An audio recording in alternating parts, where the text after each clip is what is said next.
The sun dipped low over the horizon, painting the sky in streaks of orange and violet as Marcus Tate pulled his weathered Jeep into the parking lot of Haven's Rest, a ramshackle bar and grill perched on the edge of a lonely desert highway. The neon sign flickered erratically, buzzing like a dying insect against the stillness of the evening. A faded wooden porch sagged under the weight of years, and a row of motorcycles gleamed menacingly under the sodium glow of a single street lamp. Marcus killed the engine, letting the silence settle around him like dust. He adjusted the brim of his faded green cap, grabbed his duffel bag from the passenger seat, and stepped out into the cool air. Haven's Rest wasn't much to look at, just a squat, cinderblock building with peeling paint and a gravel lot that crunched underfoot. It was the kind of place truckers and drifters stopped at when they didn't care about ambience, only a cold beer and a warm meal. Marcus didn't come here for the food, though. He came because it was quiet, out of the way, a spot where a man could sit with his thoughts undisturbed. At least, that's what he'd hoped. Inside, the air was thick with the scent of fried onions and cigarette smoke. The bar stretched along one wall, its surface scratched and stained, while mismatched tables dotted the floor. A jukebox glowed faintly in the corner, its glass cracked but still humming a low country tune. Marcus scanned the room as he entered, an old habit from years of training he couldn't shake. A handful of patrons sat scattered about, a grizzled man nursing a whiskey, a woman in a denim jacket scribbling in a notebook, and, at the far end, a group of 6 bikers sprawled across 2 tables pushed together. Their leather vests bore a patch, a coiled snake with the words Desert Vipers stitched in red. Marcus didn't flinch at the sight of them. He'd seen worse. He made his way to a small table near the window, dropping his duffel bag beside the chair. The bikers' eyes followed him, their conversation dipping into a murmur. He ignored it, settling into the seat with his back to the wall, another habit. A waitress, her blonde hair tied back in a messy bun, approached with a tired smile. "What can I get you, hon?" she asked, her voice raspy from too many late nights. "Burger, medium. Side of fries." "Water, no ice," Marcus replied, his tone steady and low. She nodded, scribbling on her pad, and shuffled off. He leaned back, letting his gaze drift out the window to the darkening desert beyond. The quiet suited him. After years of chaos, missions in jungles, deserts, and cities that never slept, he craved simplicity. The bikers, though, had other plans. Their murmurs grew louder, punctuated by sharp laughs. Marcus didn't need to look to know they were talking about him. He was used to it. A black man walking into a place like this, alone, always drew stares. Most times, it didn't go beyond that. Most times. "Hey, stranger," a voice boomed, cutting through the jukebox's twang. Marcus kept his eyes on the window, but he clocked the speaker, a hulking figure with a shaved head and a patchy beard, his vest stretched tight over a barrel chest. The man leaned forward, elbows on the table, a beer bottle dangling from his fingers. "You lost or something? This ain't exactly your kind of spot." The room stilled. The grizzled man at the bar glanced over, then away.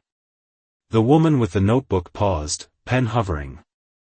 Marcus took a slow breath, turning his head just enough to meet the biker's gaze.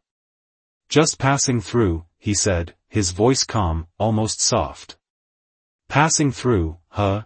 the biker, shaved head, mocked, his lips curling into a sneer. "You hear that, boys? He's just passin' through our turf." The others chuckled, a low, menacing sound. Another biker, wiry with a ponytail and a scar across his cheek, leaned back in his chair. "Maybe he don't know the rules round here," he said, cracking his knuckles. Marcus didn't rise to the bait. He'd faced down bigger threats than a handful of loudmouths, men with guns, not just egos. He turned back to the window, letting the desert's vastness ground him. The waitress returned, sliding his plate onto the table with a nervous glance toward the bikers. "Anything else?" she asked, barely above a whisper. "I'm good," Marcus said, offering her a faint nod. She hesitated, then scurried back to the bar. He picked up a fry, chewing slowly, deliberately, as if the tension in the room didn't exist. Shaved Head wasn't done.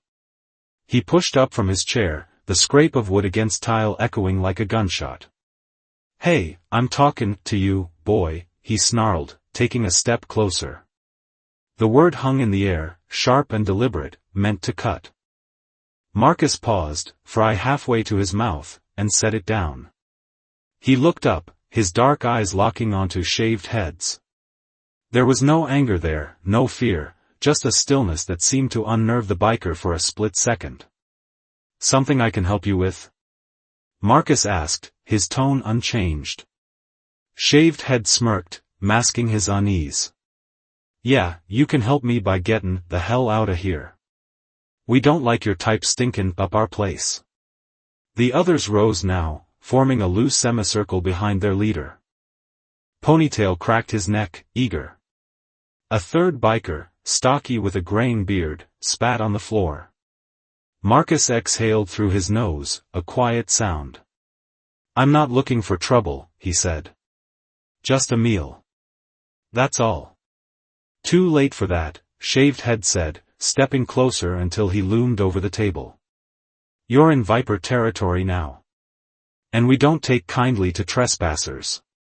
The air thickened, the other patrons shrinking into their seats. The waitress hovered near the bar, hands twisting in her apron. Marcus studied Shaved Head, then the others, cataloging their stances, their weak points, another old habit. He could end this in seconds if he wanted to. But he didn't want to. Not yet. "Last chance," Shaved Head said, leaning down, his breath sour with beer. "Walk out, or we drag you out." Marcus didn't blink. He picked up his burger, took a bite, and chewed slowly, his eyes never leaving Shaved Head's. The biker's face reddened, his fists clenching. The room held its breath, waiting for the spark to ignite the powder keg. And Marcus? He just kept eating, calm as the desert night outside, knowing they had no idea who they were dealing with. The standoff stretched on, a taut wire ready to snap. Shaved Head's face twisted with fury as Marcus took another bite of his burger, the casual defiance stoking the biker's rage. The other vipers shifted, restless, their bravado faltering under the weight of Marcus's unshakable calm. To them, he was just a lone man, an easy mark, someone to intimidate and send running. They didn't know about the years spent in the shadows, the missions that had honed his body and mind into a weapon. They didn't know he was a Navy SEAL, retired but never rusty. "You think you're funny, huh?" Shaved Head spat, slamming a meaty hand onto the table. The plate rattled, fries spilling onto the scratched wood. Marcus set his burger down, wiping his hands on a napkin with deliberate care. He looked up, his expression neutral, almost bored. "I think I'm hungry," he said simply. "And you're interrupting my meal." The bar went silent, save for the faint hum of the jukebox. Ponytail barked a laugh, sharp and cruel. "Oh, this guy's got a mouth on him, Jace," he said, nudging Shaved Head. "Jace, apparently. Let's shut it for him." Jace grinned, a predator sensing blood. "You heard him, boys. Time to teach this fool a lesson." He reached for Marcus's collar, his fingers brushing the fabric of his jacket. That's when it happened, fast, precise, like a storm breaking. Marcus's hand shot up, catching Jace's wrist mid-motion. He twisted, not hard enough to break anything, just enough to send a jolt of pain up the biker's arm. Jace yelped, stumbling forward as Marcus rose smoothly from his chair, using the man's own momentum to pin his arm behind his back. "Stay down," Marcus said, his voice low, almost gentle. He released Jace, who crumpled against the table, clutching his wrist and cursing. The other vipers froze, caught off guard by the speed, the control.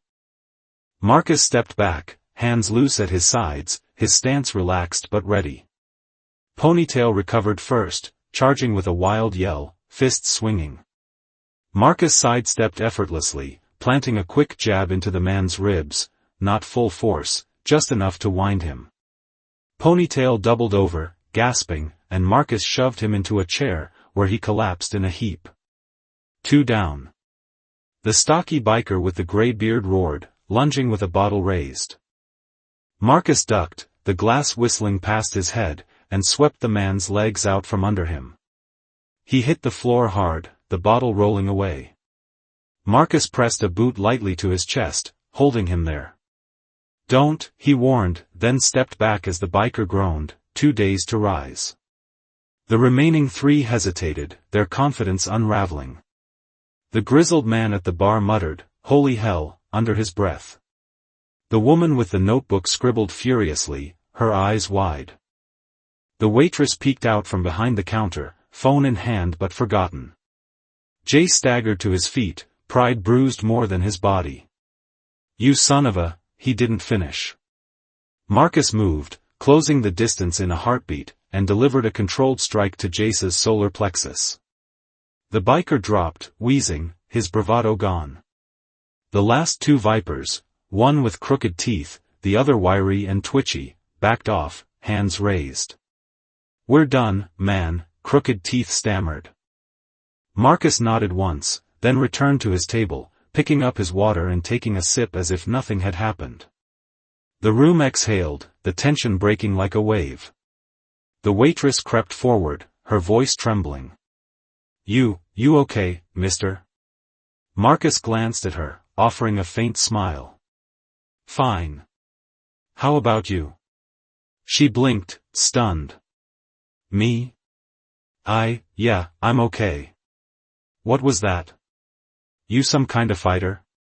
"Just a guy who doesn't like being bothered," he said, sitting back down. He picked up his burger again, but the fries were cold now. He didn't mind. The vipers groaned from the floor, too battered to retaliate. Jace glared up at Marcus, his voice hoarse. "Who the hell are you?" Marcus chewed thoughtfully, then swallowed. "Nobody you need to worry about," he said. "Not anymore."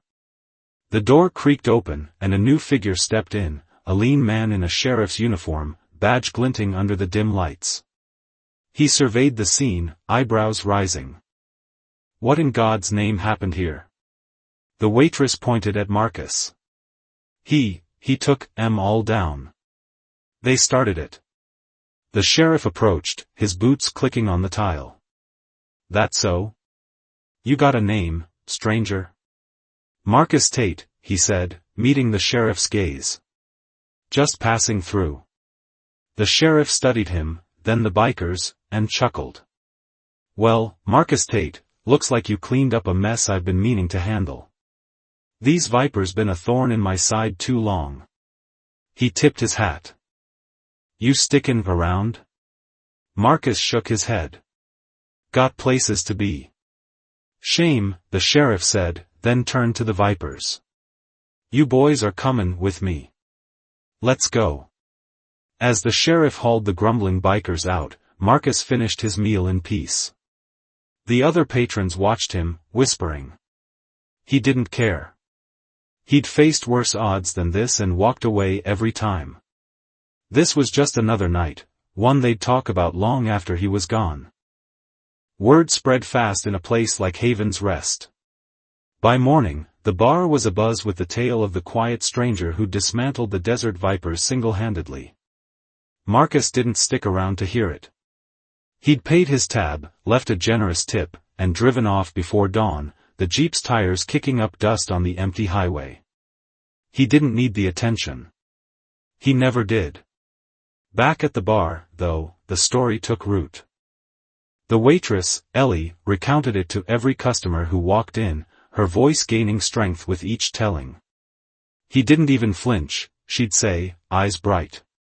Just sat there eating his burger while they came at him. Took them down like it was nothing.